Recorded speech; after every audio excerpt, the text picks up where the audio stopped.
Hello and welcome to the Get In Real podcast. I'm Paul Walzati. Today, Howard Chung is just behind in production, and so you just got me, but we have two fabulous guests, Alan and Alicia of Green Ocean Real Estate Services. Today, we are talking about property management, all things property management, specifically really for if you're an investor looking to own rentals, looking to buy rentals, or you already own property as landlord. We're going to pick your guys' brain about several things today. So welcome, guys. Thank you. Thank you. You know, we've been working together serving Island County, Skagit County, and then now we are moving into Whatcom County, which is fabulous. Excited about that. And I want to ask you guys just first off, how is the rental market? How would you describe, somebody walks up to you and says, how's the rental market? How would you describe that? I would say, and Alicia can weigh in on her properties, I would say it's extremely tight still. But just like real estate sales, we do have a seasonality component to it. So during the holidays, during the fall and the winter months, things do tend to slow down. We see fewer rentals becoming available and even fewer tenants looking to purchase or looking to rent. It's short supply. We need more rentals. People are still transitioning here through the Navy into Whidbey Island Naval Base. And I've got a couple of tenants that are doing job relocations from the East Coast. So they're doing their search 2-3 months ahead of time and trying to secure a home to live in. So it's tight, but it's very solid. I'm glad you brought up the seasonal cycles of things because, you know, here in the Pacific Northwest, the winter is much slower. There's parts of the country, Arizona, some of the South, Southern California, where maybe the winter stays pretty busy. But definitely here, it's really... The summer, would you say, is 2/3 of the cycle of when people are making that change? Yeah, I would say summer is definitely our busier time. Naturally, come the winter and the holiday season is where we see that dip and things start to slow down. Going into 2025, Alan brought up supply and demand. Obviously, we have a housing affordability issue everywhere in the Pacific Northwest. What's your forecast as far as rental prices? Do you see them? And I know there's different segments. There's apartments, there's luxury homes, there's all of the things. But in general, are rental prices up? Are they flat? Are they down? And then in those different segments. You know, the predominant type of rental we have is a single family detached home. Those prices continue to rise. We're seeing prices for a 3-bedroom, 2-bath house anywhere from $2,900 to $3,200 per month. Of course, the smaller the square footage, the lower the price is. But, you know, predominantly people want to live in a home. They want that fenced backyard. They want to have a place for kids and pets to play. And since there's fewer of those available, it drives the price up. So we're right around that $3,000 per month range for a single family detached. Just all around. You have rental prices and home prices both going up. And we have, I guess, the exact same problem in both cases. We have a lack of new construction single family homes, which makes single family homes in higher demand and prices keep going up. So when people think about a property management company, one of the things that we've been trying to do differently is we're obviously a boutique company and a high level of service, premium service company. But still in general, people think property management, they think tenants being pissed off at managers and landlords doing a poor job and, you know, a lower caliber of service. And what are some of the misconceptions that go on with a property management company? One of the biggest misconceptions is that, you know, we're truly agents to the owners of the home or rental property. And from that perspective, we understand that most owners have two principal drivers as to why they purchased residential real estate. The first is passive income, and then the second is growth and appreciation of that property. That said, you know, our goal is to keep tenants in there for the long term, or as long as owners would like to occupy the space as a rental. And we've got to keep good relationships with our tenants because we want them to be happy. We want them to care for the home. We want them to renew the lease. And a happy tenant will absorb a rent increase on an annual basis of a modest amount before they'll decide to move out, thus leaving us with a vacancy. So The key driver for the owner is we understand we're helping you build wealth through real estate. We're protecting your asset by recommending needed repairs, maybe some deferred maintenance, even suggesting capital improvements when they become due.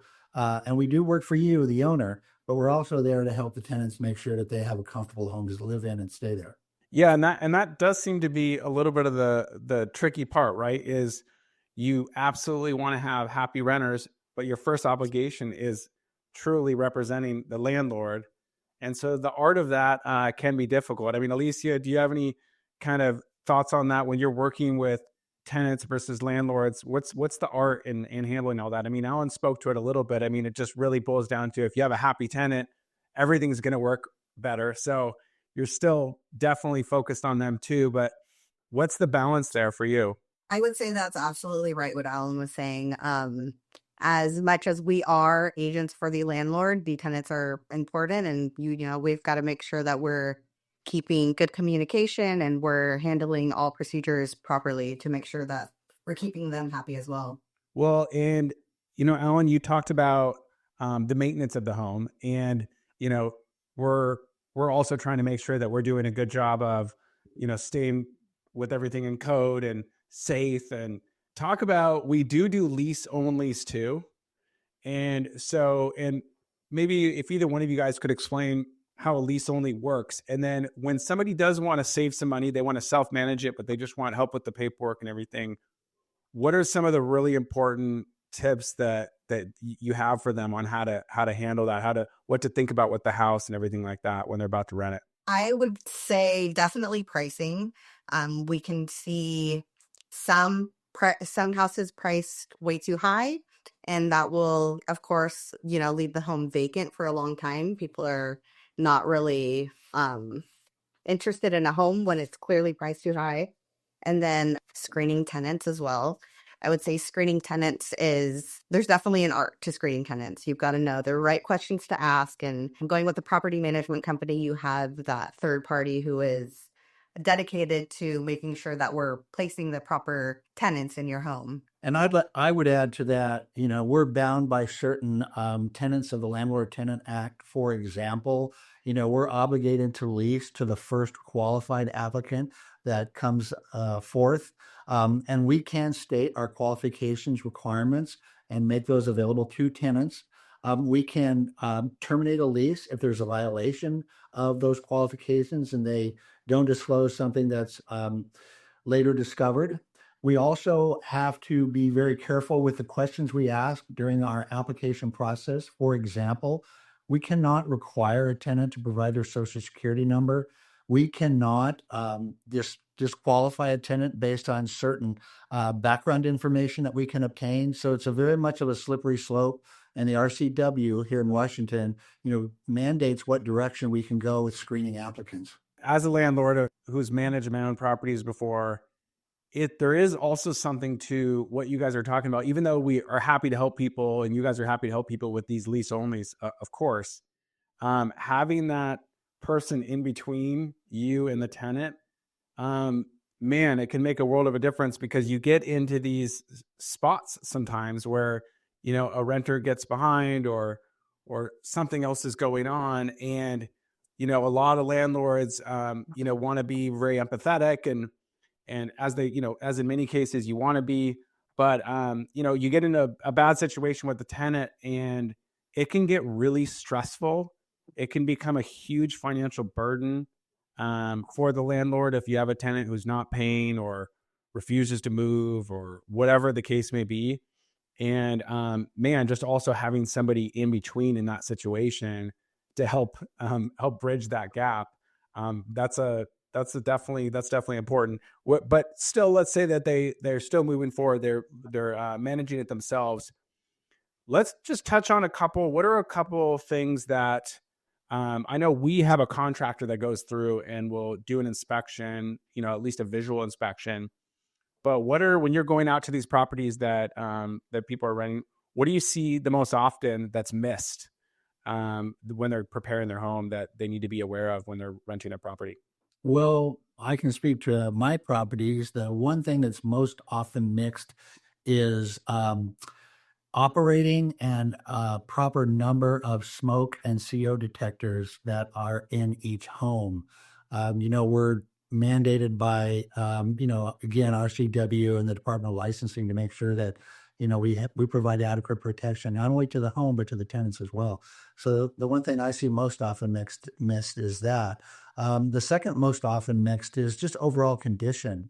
That will drive the rental value of the home, but we can't have a tenant, move in where, the hot water tank doesn't produce adequate supply of hot water, where the furnace is old and not functioning properly, and the same with the appliances. So we catch that mostly on our initial inspections and walkthroughs, but then we've got to monitor it throughout the tenancy to make sure that everything continues to operate well.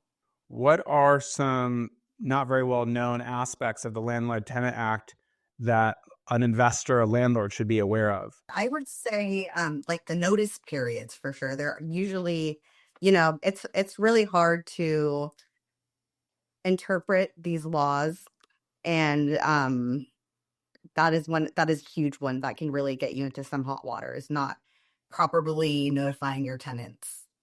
And that you're talking about all sorts of notifications, just like even if you want to go inside the house, kind of notifications. Yeah, Absolutely. absolutely.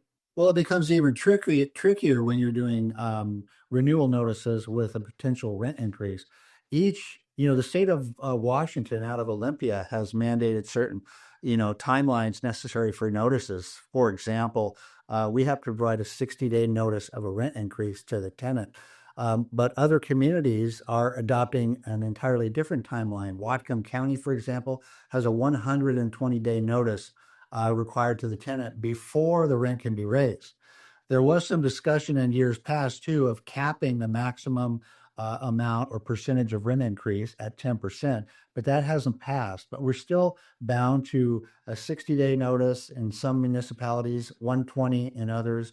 So we've got to be very careful. And from a landlord's perspective, communication to that landlord is extremely important.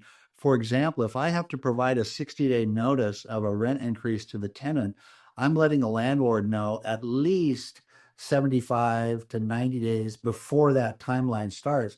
And I've got to get them to respond to me quickly to let me know if A, they want to lease renew, B, if they want to, reclaim ownership of the property for their own personal use, C, if they do want to pass on a rent increase. I've got to follow those timelines. And it can get a little bit stressful at times when the landlords aren't communicating back to us what their intention is. I want to just put a little plug in, for Green Ocean Real Estate Services.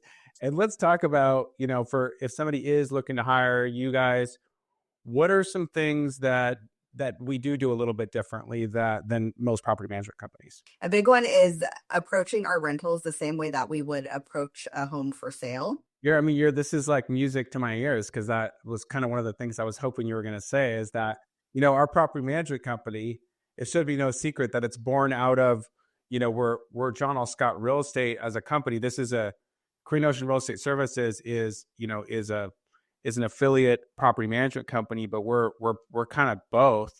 And that where that stems from is then we do want to provide that same level of service that you would if you were listing a home for sale when you're renting it. And I love, Alicia, that you do go and do the Instagram reels and have fun with it on social media, and that we're getting professional photography every time. I'm shocked at that in today's world, with how important photography is, how bad some of the pictures are that people use, and that can really leave some money on the table, or really just do a massive disservice to that home. A couple of other things we do that most property managers don't do as well as we do is we do twice a year inspections. We do one full interior inspection, which is basically just making sure that the tenant is caring for the home in a manner that would, that the owner would appreciate, but also checking the condition of the appliances, the flooring, the smoke and CO detectors. And then the second inspection we do every year is the exterior inspection. And that's more important to the owner of the property, because we look at the siding and the paint and the eaves and the roof and the downspouts. And we want to make sure that we're protecting the owner's investment in that property. So we do 2 inspections per year. Another thing we do that other another thing we don't do that other PMs do is we don't charge for turnarounds or work order management. We don't charge for remodels and renovations when we assign the contractors out. We just make sure that the work's done in appropriate manner, but we don't have any upcharges for that. No fluffy junk fees is what you're saying. Exactly. I like it. I like it. And one more thing on the managing of the properties and the maintenance of the properties. One thing that I think that a lot of landlords forget about or don't think about is they get really caught up on the cosmetics, that they want to, the carpets are stained, that kind of thing. And of course we want clean carpets and we want fresh paint and all that. But ultimately, like, how are we protecting the envelope of this property? So in walking Skagit Island County, it's like we have mice and rats. We have lots of ways that water can intrude into your property, and then you have leaks and you can have mold and you can have all these things. And then the decks can become unsafe from rotted wood. And so, helping them maintain their property in the envelope of the building can also just save them money long term, because good maintenance could mean that a deck or siding lasts much longer. Even a roof can last much longer. So some of these things aren't even necessarily expenses in the long term because they're protective. Exactly. We can get the maximum life out of siding, roofs, windows, the appliances, but ultimately things are going to have to be improved. And if a landlord recognizes that they have to do an exterior siding project or paint or roof, we can help them coordinate that work. We can obtain multiple bids if they choose. And then we can make sure that the work is done professionally and complete. A lot of our landlords don't live in this area, so we're their eyes on their property. So it's important that we stay vigilant and keep an eye on it. All right. And then one final thing. So Alan, you definitely work residential, but you have a specialty in HOA, commercial. Alicia, you're more specialty in residential. What would be each one of yours favorite? I didn't write this down as a question, so you're not prepared at all. But what is your favorite aspect of the property management business? Your favorite activity in the business? I really enjoy showing the homes, getting to meet each and every tenant or prospective tenant, and showing them the features of the home, getting to know their stories and their background and why they're interested in renting and where they're going in the long run and all that good stuff. My favorite activity is what we call the turnaround. So when a tenant vacates a home and we've got to go in there and get it ready for the next tenants, I like to look at the condition of the home and make recommendations to the owner as to, repairs or improvements they should make to A, boost the rental value of the home, and B, make sure that we get tenants that appreciate the home that has gone through a recent renovation or improvement. That could be flooring, it could be interior paint, it could be a new appliance package, it could be bathroom, toilets, sinks, faucets. So what I like is it's similar to going into a home and doing that first walkthrough when you're representing a seller and advising them on maybe some repairs or improvements they should make to wrest more value out of that home on sale. And the same is true when it's being put up for lease. Well, I'm going to add to what you guys both said and say that, when people are thinking about getting into real estate, whether they're thinking about becoming a realtor or a property manager, one of the most cliche things, of course, to say is that I love people and I love houses. But I think you do need to love people and love houses. I think that you should, and that is true. But with both of you, I also wanted to note that what I appreciate about both of you is that both of you have a lot of pride in what you're doing and the company that we're building and the people that you're serving and that you're contributing to. You're not just clocking in and kind of doing a 9-to-5 thing. You're really trying to do a fabulous job and improve upon the lives of the people that you're serving. So good job to both of you. Kudos to both of you. Appreciate working with you both. And for everybody who was listening or watching, thank you for listening and watching, you guys. Thank you. Appreciate it.